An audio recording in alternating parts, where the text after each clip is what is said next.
Hello class, welcome to our presentation on the influence of opium in China. Make sure you take lots of notes because you will likely find all the information here irrelevant within the 30 minutes of the conclusion.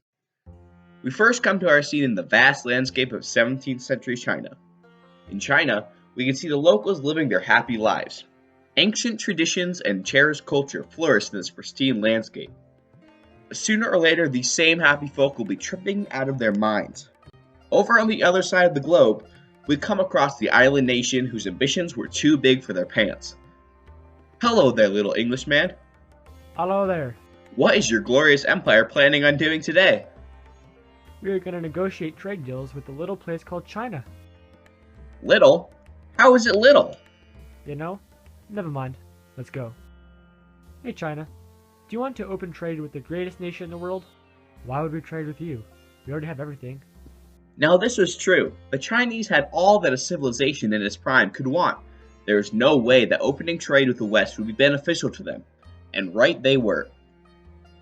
This is the moment in which we begin to observe the blood boiling in the veins of the British. Now you see, the British didn't like being rejected. They were used to getting all that they wanted. They taxed the American colonies back to the Stone Age, and now they wanted their hands in the pockets of all the Asian empires. The Chinese had forced their hand, and like a soul-crushed high schooler, they plotted revenge. Their plan, you might ask? The key is opium. Opium comes from the poppy, a flower that produces the alkaline morphine as a latex. This drug is used in many traditional medicines and is consumed as an edible dose in most cases. Use of opium in traditional culture can be traced back to the Neolithic era, appearing throughout history in many places. The British graciously donated the wonders of opium to the Chinese. Here, China. Have some of these brownies. They're awesome. What are they made of? They're just some flour. You mean poppies? Yeah, but opium isn't that bad, and it feels amazing. But we don't want opium. Just try it, you'll like it. Oh, okay. Disclaimer, we don't condone drug use. Drugs are bad, okay? Their revenge worked well, as the entire country was overtaken by the reliance on the addictive substance. Now you know the machinations of the introduction of opium into China, and trust me, it only gets worse from here.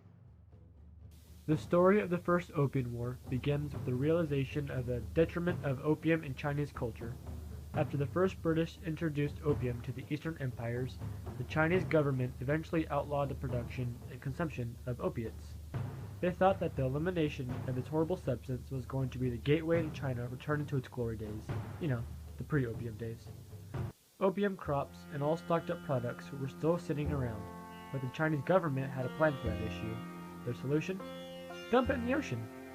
The British got the word that opium was banned in China, and they didn't take it very well.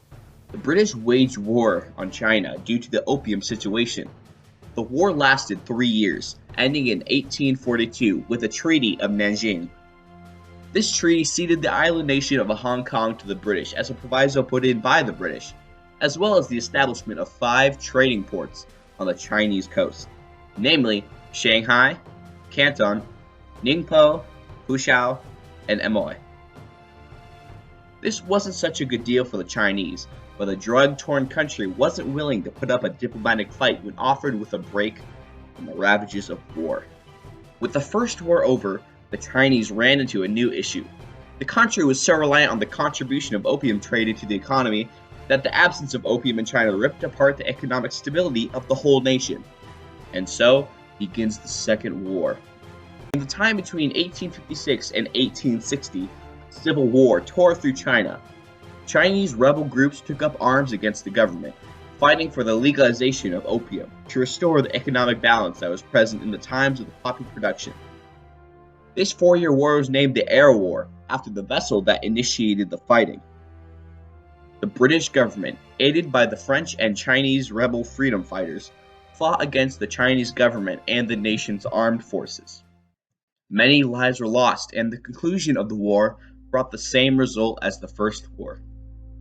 More than 80 trade ports were opened in China, and restrictions on foreign imports were limited or terminated. To this day, opium production provides a lifestyle for many of the people in China, India, and the surrounding countries. This substance has been integrated into the culture and traditions of the locals and has improved economic integrity within the nation. Limitations on its use are in place to protect the health of the people. But once again, these people were content.